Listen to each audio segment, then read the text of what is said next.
amazing, huh? Oh, hello guys, how are you? Shumbrex, how are you? Gee, how are you? Julie, how are you? Huh? Yo. Chiera, how are you? Yo, Mashura Kanivadunu. Hey, Rachel. Thank you so much, Shumbrex. Sounds looking good. Thank you so much. Mashura Kanivadunu imi. Amuskono Mashura pa diaries. Ha. Mashura Padunu. Mashura Padundu. Mashura. I've got tears of joy. I don't know. Andizivi kuti ndoti chinyi. Andizivi guys, andizivi. Wow. I've run out of words to say. Welcome to Diaries. Panondiziva ndinonzi Yoko zino weZimbabwe.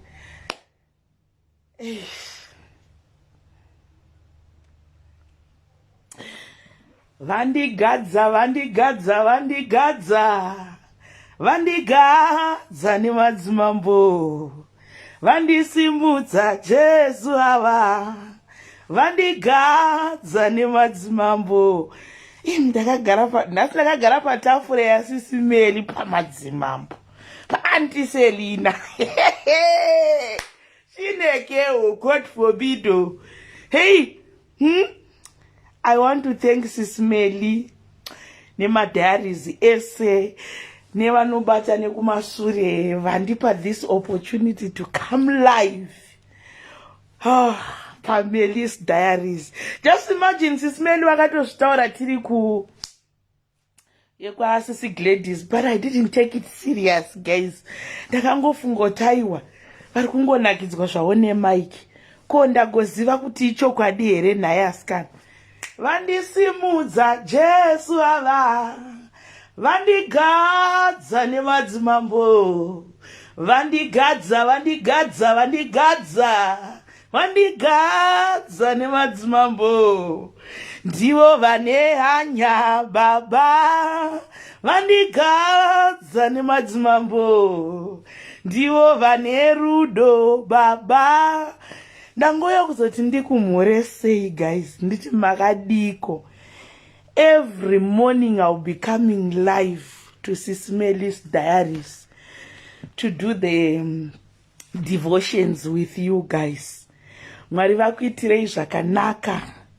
I'm so happy. I feel so honored like I don't know. Please, vasingazive Yoko, go and follow Yoko page rake. Yoko anongoita zvese chaasingaite kutuka nekufamba akashama, but please follow Yoko Zuna weZimbabwe. Every morning I'll be here at SIS MELLY's diaries preaching the word of God. Vandisimudza kani shuwa ndagadzwa pamadzimambo. Vakataura shuwa SIS MELLY vakati ini ndinogona kusimudza vanhu. Ende ichokwadi SIS MELLY vakasimudza vanhu vatakaona. Vatakatoona pano papage munhu wandinonyatso remember. Vaiita diaries vakasimudzwa. Ndikuremember pakatanga kuya Mhosva TV amai V kuti tivazive. I remember kuti vakaedwa naSIS MELLY panapa. Vachiudza kuti vanoita so vanongodzisa vakadzi chikapa unovabhadhara nebhodhoro rewine. That was the first person wandakaona akasimudzwa naSIS MELLY. Indiri kutaura pandakatanga kuona. Then vandazoona vana mai Banda, vandazoona Sisi Gladys ipo panapa. So chimboimbo nenika makorokoto ndiwo makoro.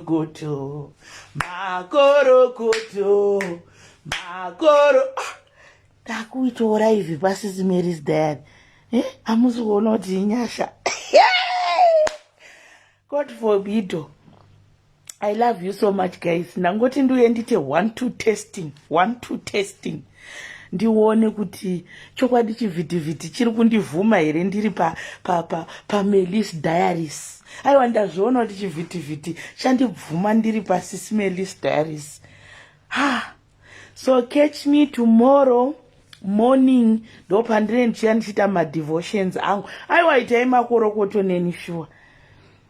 Ndimwari vakanaka, guys. You know it's not easy. It's not easy. SIS MELLY and your team, may God bless you spiritually and materially. I never thought kuti ndichauyawo pa SIS MELLY's Diaries ndichitonzi chimbopressa life. But it's all about grace of God. Kana neni nditori mudiaries akakwana. Ndaitouyawo pa diaries zvekudaro. Ende nanhasi ndinotoya pa diaries zvekudaro. Mwari vane nyasha kani. Kana kuri kwedu kuchechi ndinobva ndaimba kuti ndiani waronga kudai, ndimwari wakanaka, ona ndimwari wakanaka, vedu vemwari wakanaka ava. Kuri kwedu kuchechi ndozvandinobva ndaimba ndichiti vedu vemwari vanogona ava, ndimwari wakanaka. Kuri kwedu ikoko ona ndiani waronga so, ndimwari wakanaka, ndimwari wakanaka. Mwari vakanaka mfunge, guys.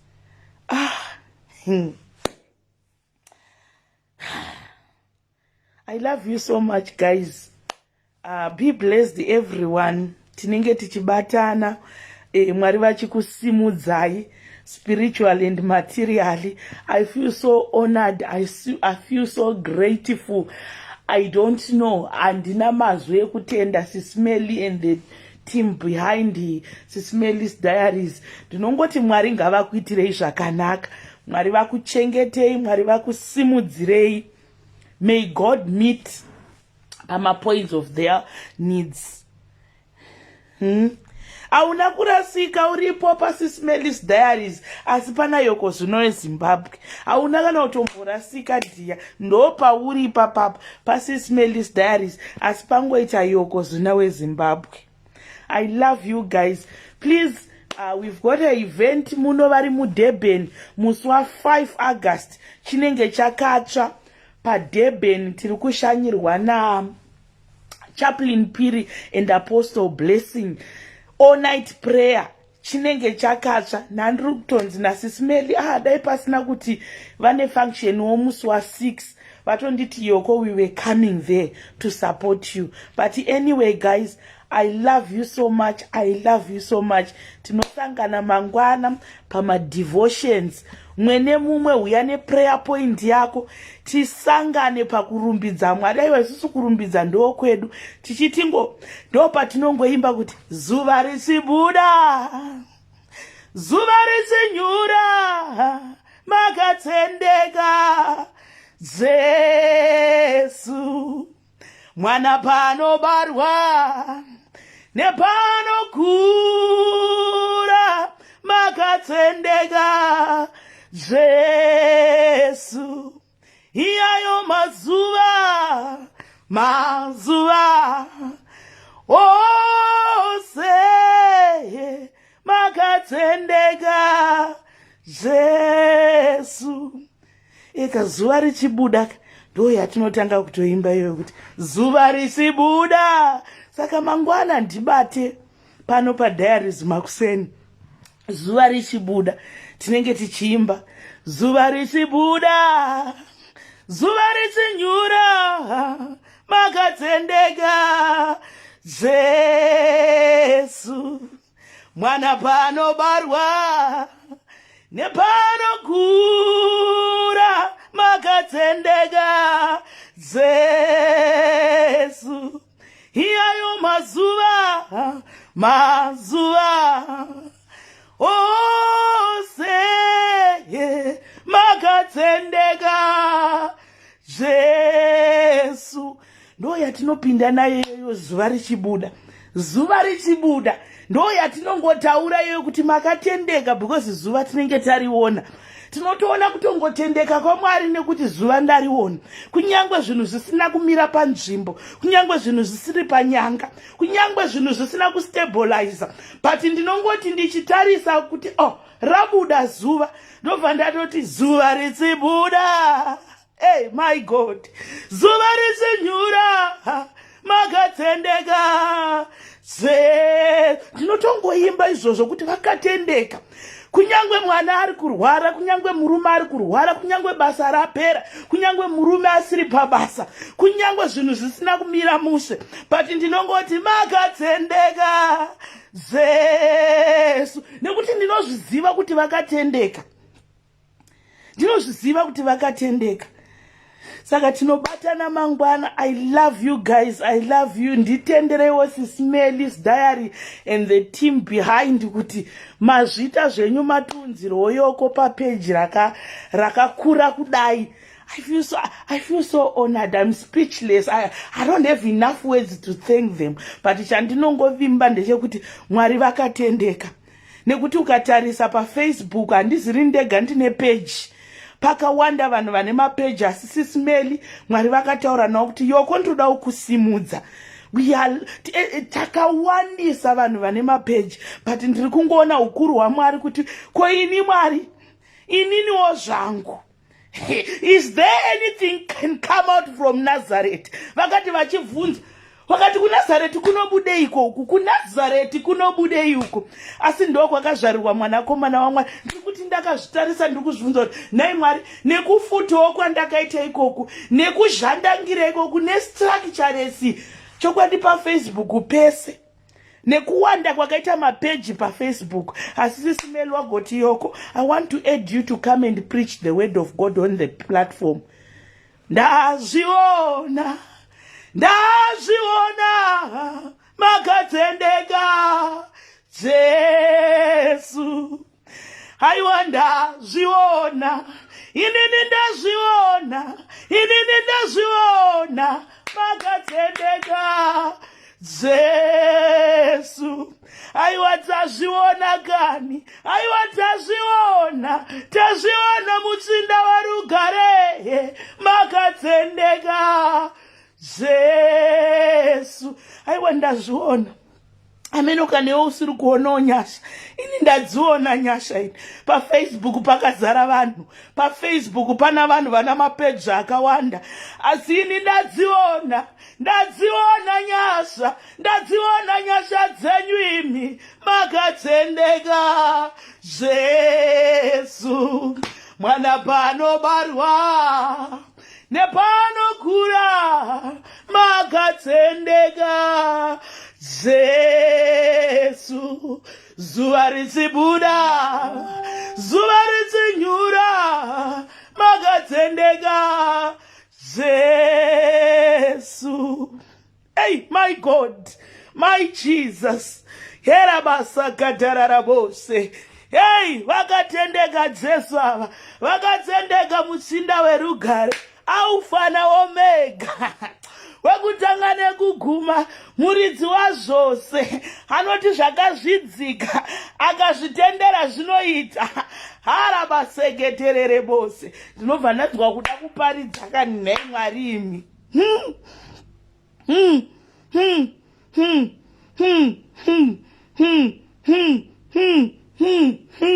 Hey! Haraboseketerere basa. Zuva richibuda. Ay, my God. Zuva richinyura imi. Zuva richinyura. Makatendeka Jesu. Jesu. My God. My God. My way zvangu. My way kani. Mwana panobarwa nepanokura makatendeka Jesu. Iyayo mazuva imi mazuva. Haiwa makatendeka Jesu. Iyayo mazuva imi. Aiwa mazuva Jesu.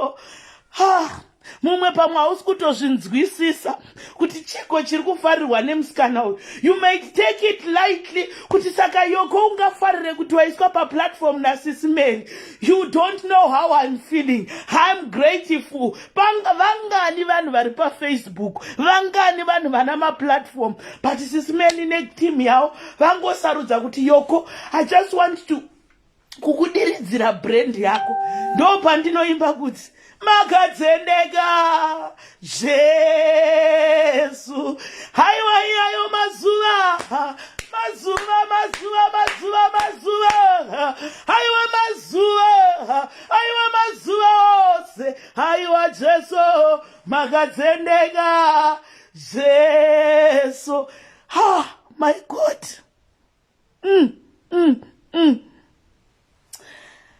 God. My God. Haiwa mandisha misa Jimmy Messiah. Haiwa mandisha misa Jimmy Messiah. Munosha misa Jimmy Messiah. Munosha misa. Haiwa kani, ndiri kushamisika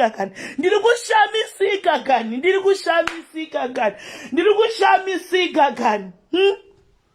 Kuri kwedu ndinobva ndati dai asiri Jesu wakandisunungura ndiani waizondiona. Wakanditarisa unoti zviko vanoshamisira neiko asi dai risiri ropa rakandigeza ndiani ko waizondiona. Dzimbori nyasha guys. I'm just thinking kuti paFacebook pane vanhu vangani vari kuvhura mapeji, but with this opportunity ndinonzwa kutya Mwari, ndinonzwa kuzvideredza nekuti haibo.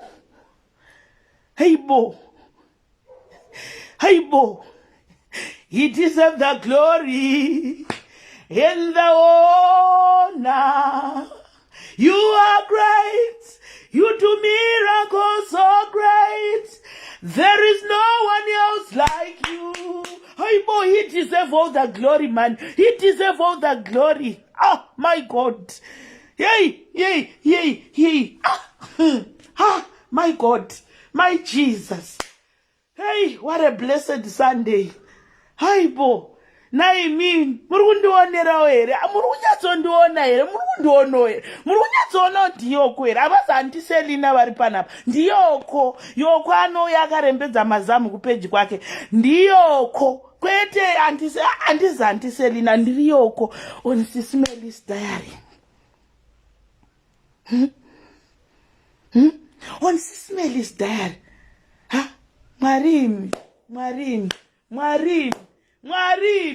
Mwari wemunana, Mwari wazvose, Mwari wesirikadzi nenherera, Mwari wavapfumi navarombo, Mwari vanoisa nzira panonzi navanhu hapana nzira.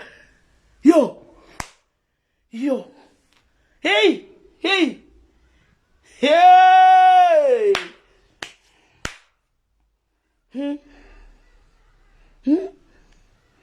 Hey, my God. Hey. SIS MELLY, Mwari vakuitirei zvakanaka. Mwari vakusimudzirei spiritually and materially. Hey. Ukuru wenyu Mwari unoshamisa kwazvo. Aiwa ukuru imi, ukuru wenyu Mwari unoshamisa kwazvo. Aiwa kana ndorangarira mabasa epanyika inobuda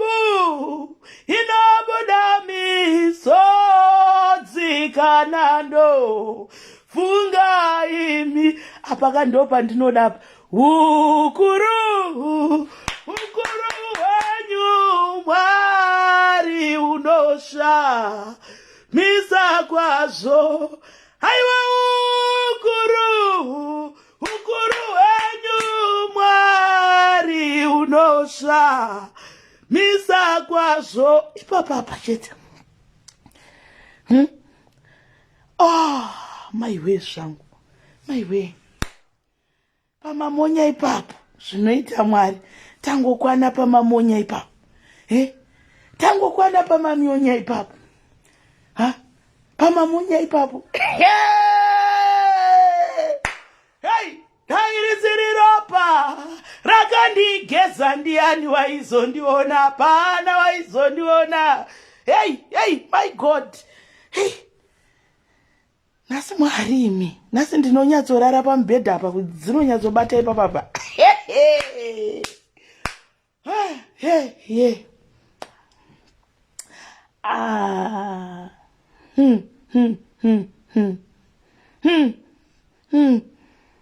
Andifunga nasi dzinonyatsobata ini. Nasi hai.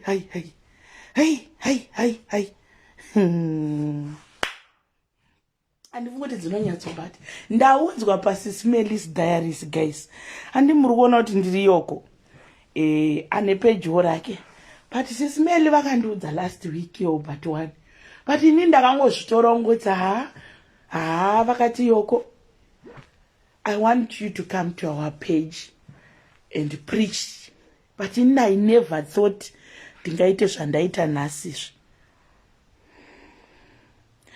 Handisati ndanayo prayer group dear.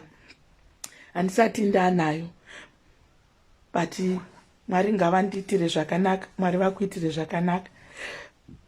Tomorrow I'll be coming live preaching the word of God makuseni. Vanoziva kupage kwangu ndinomboita devotions, but ndambosendeka page rangu ndoda kumbopota ndichita devotions pano mangwanani ega ega. Let's meet here and pray. Imi na Jesu ndinovimba, hallelujah. Na Jesu ndinovimba. Imi ndiri kuvimba na Jesu. Handinombofunga kuti pandaivhura page ndichanzomwe musindiuye paSIS MELLY ndigotange kuita zvandiri kuita izvi. Pamwe nhasi uri musituation yauinayo, inzwa rwiyo rwandinoda kuimbira masikati ano anenge manheru. Na Jesu tinovimba, hallelujah. Na Jesu tinovimba, hallelujah. Zvikada pamwe uri kurwara, mukurwara ndinovimba, hallelujah. Zvikada pamwe wakarambwa, mukurambwa ndinovimba, hallelujah. Zvikada pamwe uri kuchema, mukuchema ndinovimba, hallelujah. Zvikada pamwe wakashorwa, mukushorwa ndinovimba, hallelujah. Mukushorwa ndinovimba, hallelujah. You know your situation. You know your situation. Pane imwe song yandinogara so vari muno muDurban vanondiziva.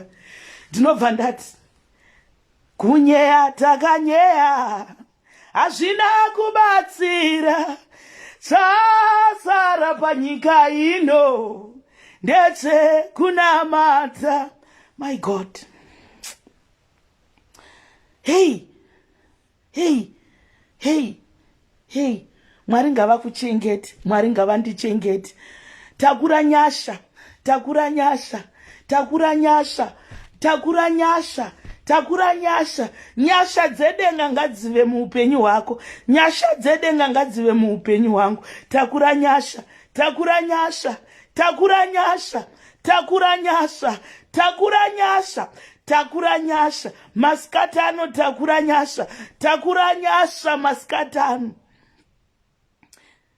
Is there anything can come out from Nazareth? Tisuka vana Yoko takazvidzwa.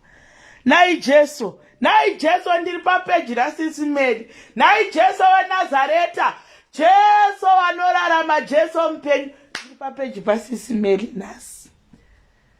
My God.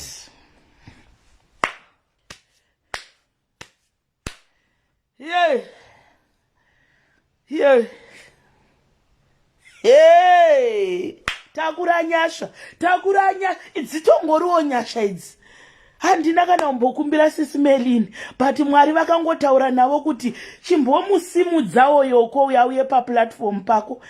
Handina kana SIS MELLY havana kumboti Yoko ndiri kuda mari, pamwe muri kuti SIS MELLY vakuda kuita mari naYoko, havana kumboti Yoko ndiri kuda mari kwauri. Vakangoti Yoko ndoda kukusimudza sekusimudza kwandakaita vamwe.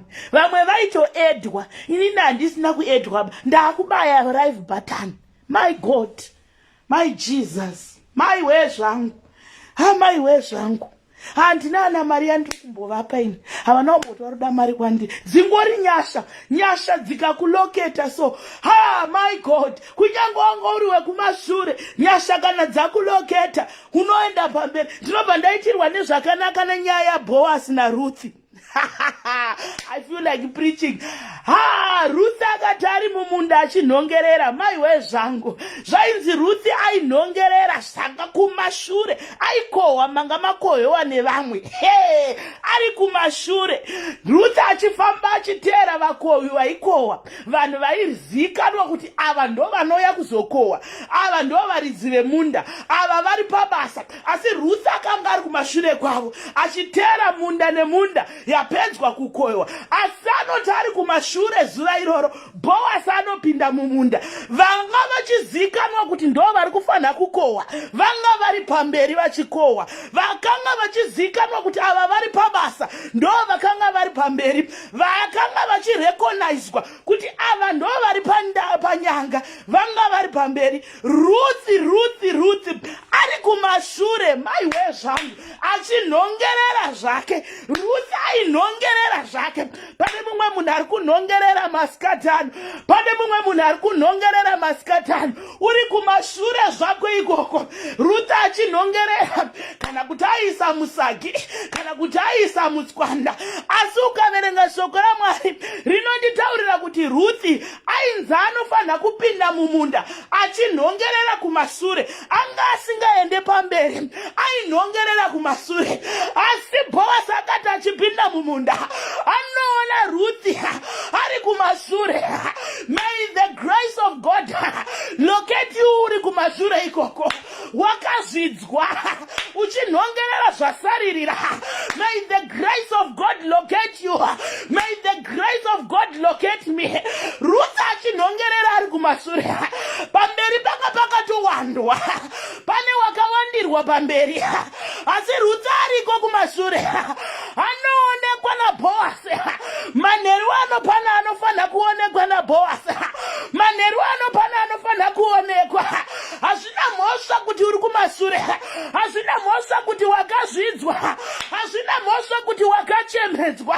Hazvina mhosva kuti wakadisappointwa. Ruth anga akatofirwa nemurume. Anga akadisappointwa. Ari shirikadzi. Kwapisa nzara kwanga akaroorwa. Akasvika paanotera Naomi. Akati ndinoenda neni. Pane wavakateera. Asi uri kumashure ikoko. May the God locate you. May the blessings locate you. May the favor locate you. Reba sakatararabose. Ruth ari kumashure ikoko. Akaonekwa mani. Pana anofanira kuonekwa. Pana anofanira kuonekwa. Uri kumashure ikoko. Salari iri shoma. Zvinhu zvisina kumira zvakanaka. Utano usina kumira zvakanaka. Uchimwa zvako mapiritsi ako. Zvinhu zvisina kumira zvakanaka. Nyasha dzaMwari ngadzikuone. Vana vaita rebellious. Nyasha ngadzikuone. Vana vapera kutizira mukumbo. Nyasha ngadzikuone. Wavhura kambani yodonha. Nyasha ngadzikuone. Wabirwa mari. Nyasha ngadzikuone. Uri kumashure ikoko. Era basakatararabose. Ruth akaonekwa. Pamwe pacho unonzwa kubatikana kuti vamwe vakatenga mastenza. Vezera rangu vakaroorwa vakachata. Vezera rangu vakufamba nedzimota. Vatakauya nayo diaspora vane zvinobatika. Isu hatisati tane zvinobatika. Asi ndakuudza. Takura nyasha manheru ano. Uri kumashure ikoko. Nyasha ngadzikulokete. uri kumashure ikoko nyasha ngadzikulokete manheru anoloketwa nenyasha dzamwari hazvinei kuti ava vari pamberi hazvinei kuti ava ndo vakachuzwa asi ndauya kuzokudza unoloketwa chete uri kumashure ikoko uri kumashure ikoko unoloketwa wakasara kumashure unoloketwa when God says yes no one will say no when God opens the door no one will shut the door pavhurwa namwari hapana anopavhara vhurirwa wako mukowa vhurirwa wako mukowa mukowa wako ngauvhurwe. My God, zvikada uri kuchema ndichawaniko riniko inini zvandiri kuno kumashure ndiani kwaangandirekonaizewo kweisusu vakadzvidzwa kudai tingarekonaizwe naniko kweisu tisina mari tingarekonaizwe naniko kweisu tinotambira tusalari tushoma tingarekonaizwe naniko asi ndauya kuzokudza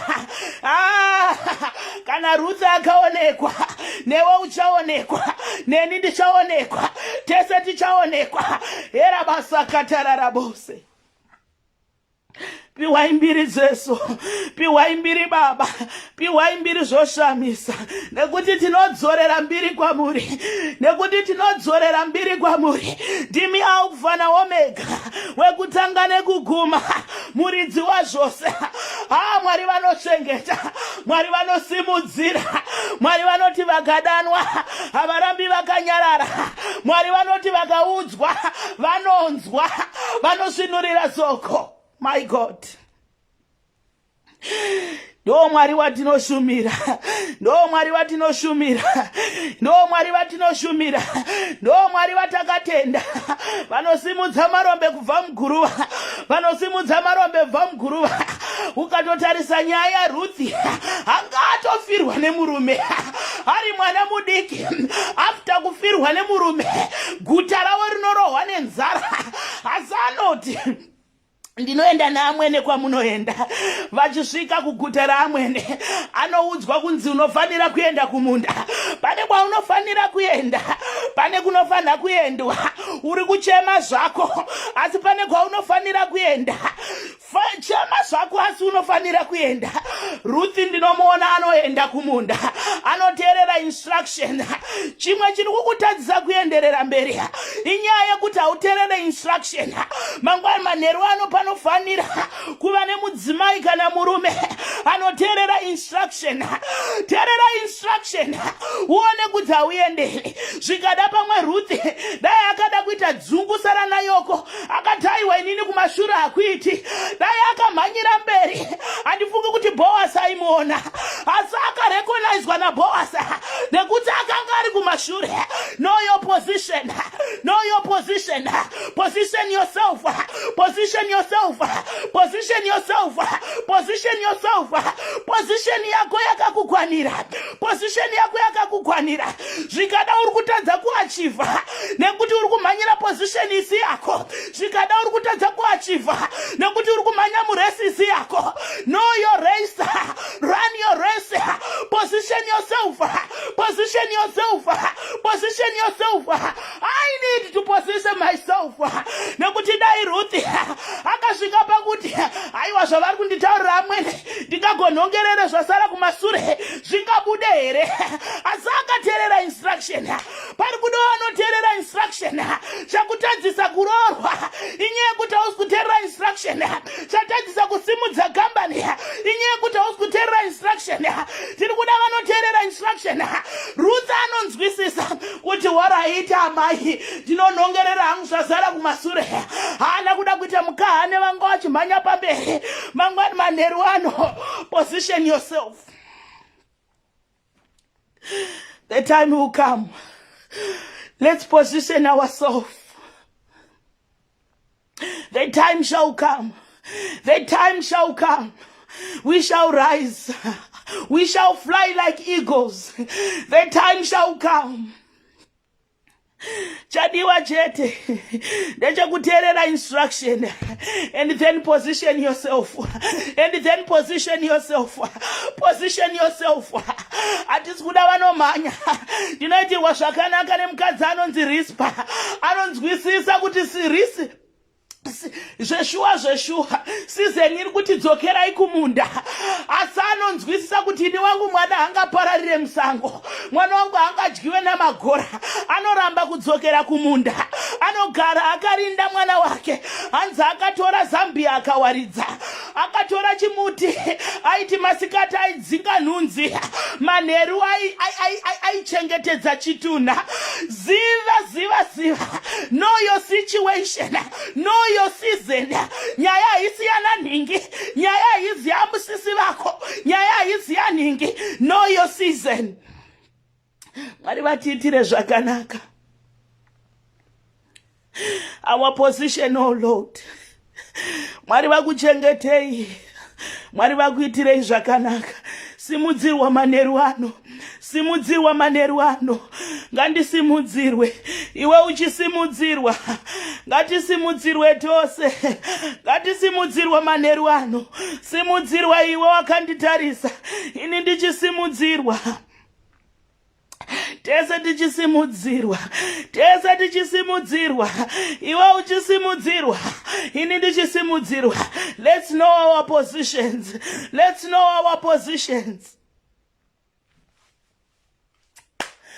I love you guys. Ini ndinonzi Yoko WeZimbabwe. I've got my page, yakanzi Yoko WeZimbabwe. There is a page and there is a group. Page unoriona kuti iri page iri group. You can follow me there on the page. Thank you so much, SIS MELLY Mazvita, mandipa this platform. I feel so honored. Ndiri kunzwa magoosebump mandiri. Mwari ngavakuitire zvakanaka. This favor which I've been favored today, may you partake that favor. This favor which I've been favored today, may you partake the favor also. This favor which I've been favored today, may you partake that favor also. Thank you, Jesus. Thank you, Holy Spirit. Thank you so much, guys. Mwari vakuitire zvakanaka. Sorry ne voice rangu ndachimboimba kuchechi. So voice rangu mundiregerere, but tinongoti tinodzosera mbiri yose kugwayana ramwari. Hey, mbiri yose ngaipiwe kugwayana. Haiwa tinodzosera mbiri yose kugwayana ramwari, kugwayana. Thank you so much. Be blessed, everyone. I love you, guys. You are awesome. You are blessed. I'm blessed. We are all blessed. Thank you, Jesus. Thank you, Holy Spirit. Mazvita Jesu, mazvita munhu mukuru, mazvita Alpha na Omega, mazvita Mwari vanochengeta nherera, Mwari wezvirikadzi nenherera, Mwari wavapfumi navarombo, Mwari wakatendeka, Mwari wenyasha. Ndataura nyasha manheru ano, ndataura nyasha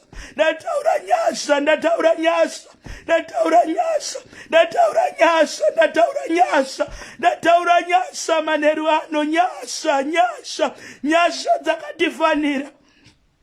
Thank you, Holy Spirit. Goodbye, everyone.